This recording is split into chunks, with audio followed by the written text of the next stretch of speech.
Welcome to the Find Your Leadership Confidence podcast with Vicki Nedling. You are about to discover impactful lessons that help you grow as an individual, grow your confidence, and find the positive and good within you, so you powerfully and authentically become the best version of yourself. Be sure you visit our website at www.findyourleadershipconfidence.com. While you're there, subscribe to us via your favorite network. Now tune in, get ready, and enjoy the journey of emerging as a leader of exception in the 21st century. Welcome, everyone, to the Find Your Leadership Confidence podcast. I'm your host, Vicki Nedling, coming to you from Roswell, Georgia. The goal of this podcast is to share topics and guests that will empower you to grow as a confident leader and take you or your business to the next level. Today, I'm so pleased to have my guest, Kim Sorrelle. Let me tell you a little bit about her. So she's an entrepreneur, the director of humanitarian organization called, a popular speaker and author of 2 books. Her first book is Cry Until You Laugh. Boy, could I appreciate that one. And it's about her breast cancer journey and her husband's battle with pancreatic cancer after being diagnosed just 4 months apart. We could do a whole podcast on that event. Her second book, Love Is, chronicles her year-long quest to figure out the true meaning of love, a sometimes funny, sometimes scary, always enlightening journey that led to life-changing discoveries found mostly in the streets of Haiti. Please join me in welcoming my guest, Kim Sorrelle. Thank you so much, Vicki. I'm so excited to be here with you. And I wrote down what your title was, but I don't know where I stuck it. So we're just going to say, the 4-letter word that will rock your world. What a great title. The 4-letter word that will rock your world. Yeah, I told you this is going to be a great interview. All right. So let's get started. I always start with a simple question to kind of break the ice. And so I'd like you to just tell the audience what part of the country you call home. I am in Grand Rapids, Michigan. It's in West Michigan, the opposite side of the state from Detroit, near Lake Michigan. Yeah. Yeah, my visits to Michigan were when I worked for Arby's corporate office as a construction coordinator, and I went there in the winter. Oh. And there was a line on the building, like above the window. And I said, what's that line? That's the snow line. I wrote Michigan, never home. I'm never going to live there. Well, I think even people who live in Michigan don't really want to be in Michigan in the winter. Oh, my. Okay. So I would love for you to talk to us about your journey that took you through surviving cancer. It's such a scary topic, but I'd love for you to share with us that journey. Sure. Yeah. It was no Lifetime movie. I can tell you that. It was no moment of the doctor calling and wanting a consult in the office with my husband. And, that big moment. It was a Friday afternoon phone call. The biopsy's in, you have breast cancer. We'll talk to you on Tuesday. And I was like, oh my goodness, what is that about? I don't know anything about breast cancer. I don't know what to expect. I went to the bookstore. There was nothing, everything is medical or depressing. Yeah. And I just didn't know which way to turn or what to think at that moment. And so I learned a whole lot in a hurry. Like, you have a lot of choices to make. Everything is not so completely cut and dry. And I wanted to put together something so that other people going through breast cancer would know what to expect of it. And so I started writing, and 4 months after I was diagnosed, then my husband was diagnosed with pancreatic cancer. Which is such a scary, scary diagnosis. Oh yeah, it's the worst. But you know what's interesting about it is that there are so many cancers that have hope.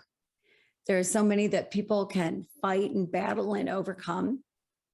And then there's some, very few, that they just don't know enough about yet. Yeah. There just isn't a chemo out there. There's just not anything out there that can really attack it. Or it sneaks up on you that you don't know it until it's to stage 4. Right. Yeah. When I was diagnosed September, I was 47 years old. And my husband, by the end of the month, was having stomach issues and went to the doctor. Oh, take some Tums. It's just because of your wife. And then went back in November. Oh yeah, take Rolaids, but I'll, get you to a gastro person. Went to the gastro person in January and was told the same thing. And so I said, this is ridiculous. Like, somebody's got to figure out what's going on with you. You know your own body, and you've got to be your own advocate, and you've got to be advocates for each other.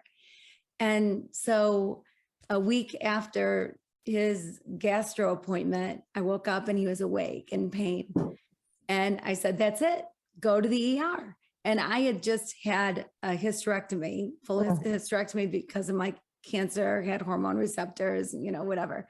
So I was still recovering from my double mastectomy, and then had this hysterectomy, and they found bladder cancer. And so I'm recovering. And so I made him drive himself to the emergency room, poor guy. And he was a rule follower. And at that time, you could not use your cell phone in the emergency room. So he did not. So I could not contact him. And finally, he called me and he said, I guess they're going to keep me overnight. And I'm like, keep you overnight? They don't keep anybody overnight. What are you talking about? And so I put on clothes for the first time in a week. And I drove like a bat out of hell in my Vicodin-induced state. I drove like a crazy woman down the freeway. And I was almost to the hospital and my phone rang again. And he said, I guess there's a spot on my liver. I'm like, spot on your liver? I just started bawling. I was bawling. I don't remember running into the hospital. I know that I must have asked him where to find my husband. And I ran back holding all parts of my body. And he was behind a curtain. And I whipped open the curtain and he was just sitting on the edge of the bed, like nothing was going on. And I'm sobbing, heaving, sobbing. And he said, listen, I am not going to invite you out anymore if this is the way you're going to behave. I said, listen, buddy, you are not allowed to be funny right now. It took a few days to get his diagnosis, but we know what that diagnosis is. Yeah. And so we knew that barring a miracle, that we didn't have that much time. Yeah. And so we had just 6 weeks, and we had a wonderful 6 weeks, a great time together. And there's something about, I don't know, the peace of knowing that you can't fight it.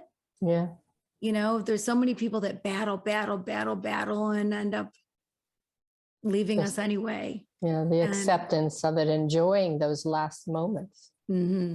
Right. Yeah. So we had a great 6 weeks. He was a wonderful guy. He was fabulous. He was 6'3" to my 5'1" frame. Because I swore I'd marry only a tall man because my mother married a short man. I wanted to give my kids a shot.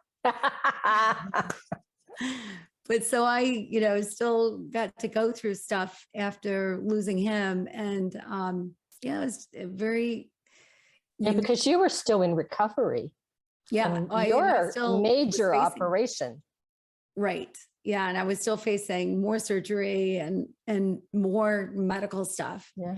And so it was about 9 months after he passed away that I was finally done with all of my stuff. And I just questioned love, because I was in love with that man.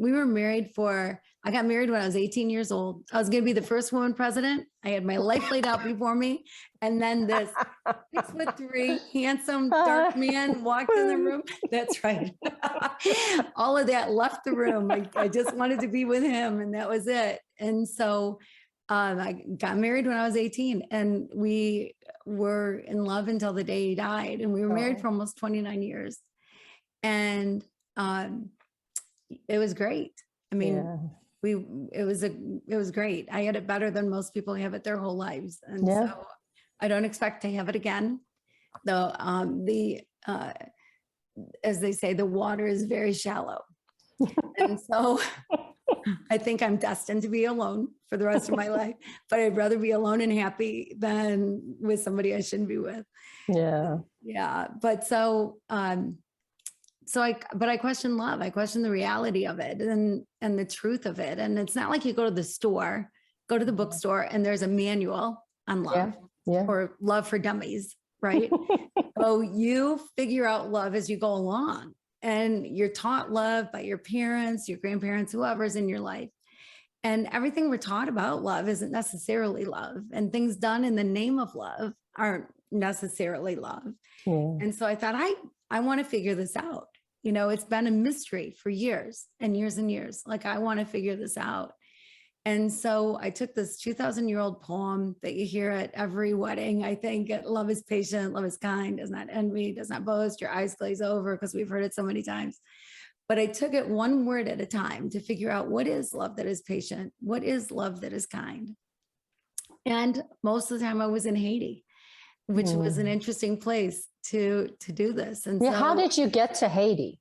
Well, when I was finally able to go back to work physically, I wasn't sure if I was going to go back into my businesses. I had a son that took over running my businesses for me. And so I wasn't sure if I was going to go back there or back full-time into the nonprofit world that I'd been a part of and then had to step down from when I was diagnosed. And decided that I was going to take it slow. And I became part-time bookkeeper for a nonprofit organization that my dad had started. And I started on January 1 with nice, clean books. And 12 days later, there was an earthquake in Haiti that killed 200,000 people. Yes. So 2 weeks later, 2 weeks after that, I was there. And then every month for several years after that, I spent at least part of the month in Haiti. That was an impactful event. I had somebody that worked with me at the corporate office, and he was from Haiti and had family still there. And it just so moved him that he had to do something, that he left the company. He went to New York, hooked up with somebody to help rebuild in Haiti. Wow. Yeah. Yeah. It's very hard to describe because the devastation was so great. So many buildings that not built by our standards, you know, or other countries' standards. And so they crumbled. And there was debris everywhere, and so many people died and so many people were injured. And it was such devastation. And so I was working over there, and I started my year-long journey a couple years into dealing with the earthquake. And because I really wanted to figure it out. And so I started each chapter with what I think it means. You know, we know what patience is, right? So what I think love is patient is. And then I tell the story of what happens in Haiti that brings me to the conclusion. And I was chased by a motorcycle gang. I got lost on a mile-high mountain in the dark. I slept outside with the tarantulas and snakes and chupacabras or whatever it is lurking in the bushes in Haiti. And so I had some pretty interesting experiences, some knocks over the head to really figure out which each one of those words meant. Wow. So what was it like reliving that, those years, that time, I guess, really, when you wrote your book, that first book? Was it painful? Was it kind of making closure? I wrote as the days went by. So I started writing when I was diagnosed, and then I just continued to write. And I was writing when my husband was diagnosed. And I actually wrote as emails to go out, because it was that number of years ago that it wasn't like a Facebook post, you know, so it was an email that I sent out to people. And before I knew it, 5,000 people were reading my emails. And I wrote kind of when I felt like it. There wasn't a real pattern to my writing, but I'd write once a week, once every other week, you know, or a couple times another week, whatever it was. But so I wrote through my husband's diagnosis and through losing him. And I wrote right up until the time I left for Haiti. And it was very healing. It was very good therapy because I was telling myself these things as I was writing them. And so it was as if a therapist was sitting right across the room from me. And I was telling all my deep, dark feelings and secrets and what was going on in my mind and my heart at the time. And by sharing that, you really developed a community, which I think is so important whenever you're going through something like that. You can't do it alone. If you do it alone, you could get lost. Oh, my word. Yeah, absolutely. Absolutely. I mean, it's like anything that we go through, every day, I believe every day leads us to today, right? Mhm. So all of our experiences, everything that we've gone through, we can either wallow in self-pity, or we can do something good with it, and the best thing we can do is help others that are going through the same thing. Yeah. We all have our list of things that we've gone through in life, and nobody can relate to anybody like someone who's actually gone through it. We can empathize, we can sympathize, we can try to be in their shoes, but unless you've gone through it, you're really not there. You really can't be. Yeah. So to use those things that we've been through to help others that are going through it. Yes. I mean, right. Absolutely. So how do you think love played a role in going through those tough times? Well, it's an interesting thing. As I met more women that had lost their husbands, because you know how when you're pregnant, anyone who's ever been pregnant, everybody's pregnant, right? Yeah. Everybody's pregnant. You go to the mall, all you see are pregnant women. Yeah. Everybody decided to have a baby at the same time you're having a baby, right? So the same thing, like, everybody's lost their husband. Like, I met so many women that had lost their husbands, some with little kids, some my age, some older, whatever, but had lost their partner, their love. Yeah. And so what I discovered, I don't know that this is true across the board, and this isn't a scientific study, this is just a Kim study, but it seemed like the people who struggled in their relationship struggled more in their grief. Maybe there's regret. I think regret must play a big part in it. Yeah, for sure. So in that way, I believe in an afterlife, and I believe that it's great and wonderful and all things good and happy. And so I am happy for my husband, who was so faithful and true and wonderful to me. I'm happy that at 51 years old, he got to go to that great place and never pay another bill, never get the flu again, never have a cough or a cold, right? Or never feel the pain that he was feeling in those last months. Yes, absolutely. Never feel the pain. Or weeks, not even month.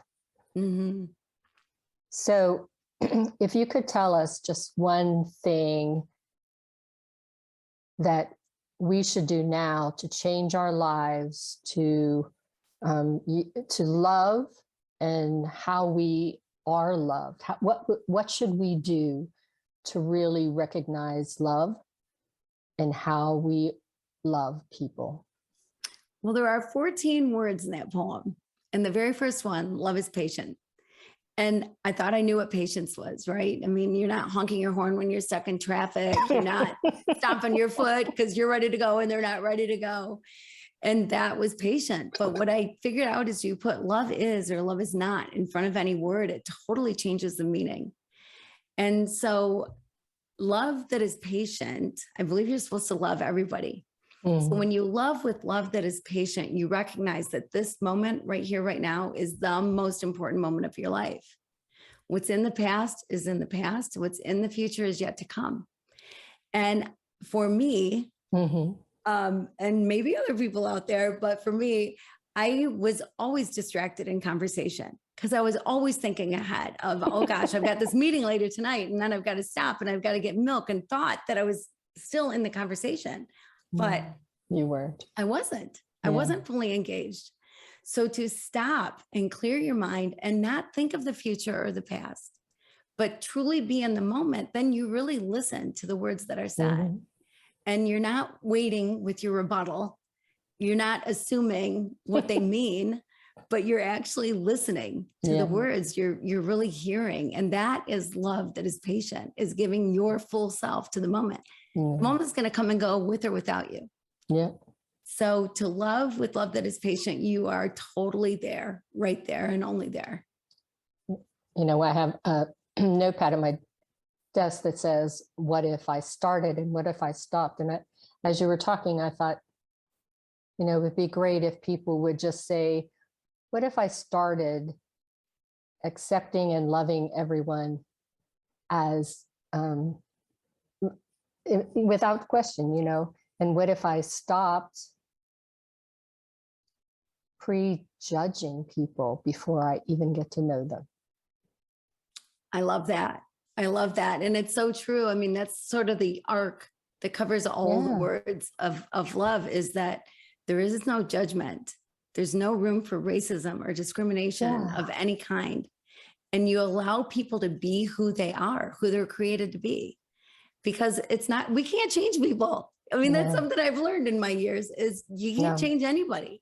And so to love people where they're at for who they are, and let people be who they are without trying to fix them all the time, right? Without giving all kinds of unsolicited advice. Oh gosh. Just let people be who they are is freedom. I mean, it's just total freedom. I think a lot of people in the dating age, that's advice they should have, because I remember when my oldest daughter was in her late teens, and every boyfriend she had that was the wrong guy, it was because she was trying to fix them. There was something about them that she knew she could fix. And it's like, well, but why? You know, find somebody that you don't need fixing. They might not want to be fixed. Yeah. And well, most of the time they didn't even know that they needed fixed. Right. But it's kind of her to point it out to them. No. Oh gosh.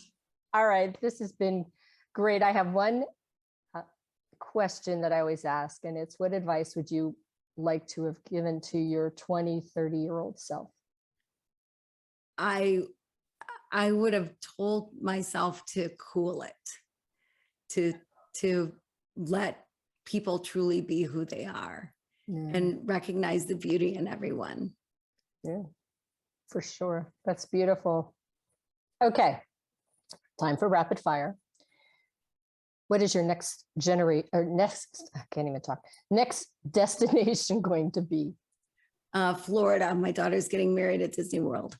Oh my goodness. Congratulations. A Thank summer you. wedding at Disney? Disney wedding. Yeah. You better take a fan. August. I know. Yeah. Hopefully it's like 4 a.m., you know, the coolest time. Oh, make it in the animal kingdom. And so you just want to see all the animals coming out and feeding. All right.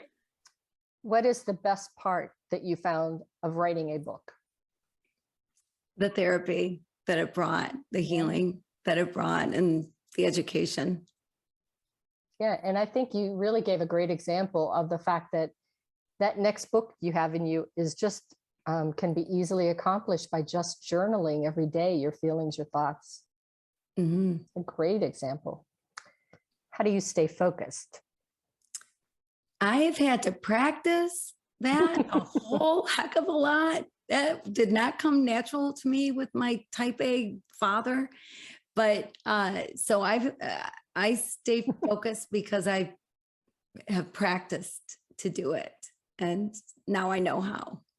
Awesome. What would you like to be remembered for? I would like to be remembered as someone who showed the world how to love. Oh, awesome. And when I say Haiti, what comes to mind? Hard. It's so hard. And it's so hard right now. I know someone who just I know of someone and their family who just got kidnapped. I mean, things are not good in Haiti right now. And and they've really, through the years, have had hard times, and then they recover, and then hard times. And they're such lovely people. Yes. Yeah. I mean, that's the thing, is they're Yeah. wonderful people Yeah. in a land with very little opportunity. Yeah. All right, it is time now for us to share my screen so we can give the folks online, as well as those of you that are listening in the audio. I will give you her contact information as long as I don't start coughing. Okay, so here you see her email address, which is ksorrelle@gmail.com. That's ksorrelle@gmail.com.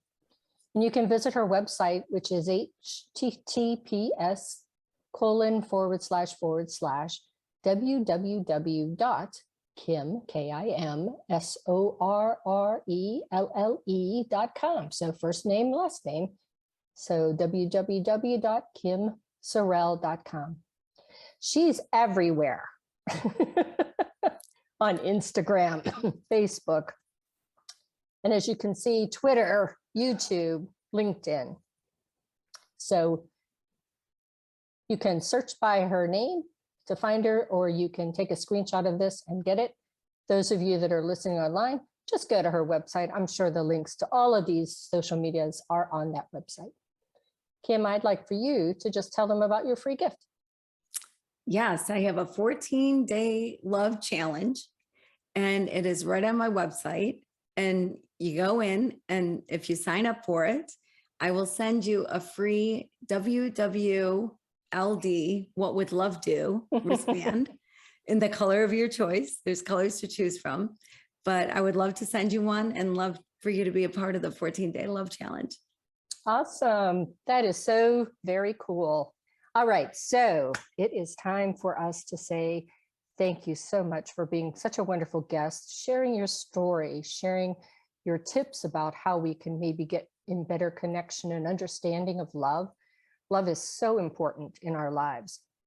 And you really shared to us about the importance of community, of active listening to people, to stay focused, to make an impact in what we do, what we say. So please go ahead to her website, take advantage of getting that 14-day challenge, and also to connect with her, ask her questions. On her website will also be the links to her books. Check out her books. They're on Amazon. So definitely, if Kim, if you want to give them again the names of the two books.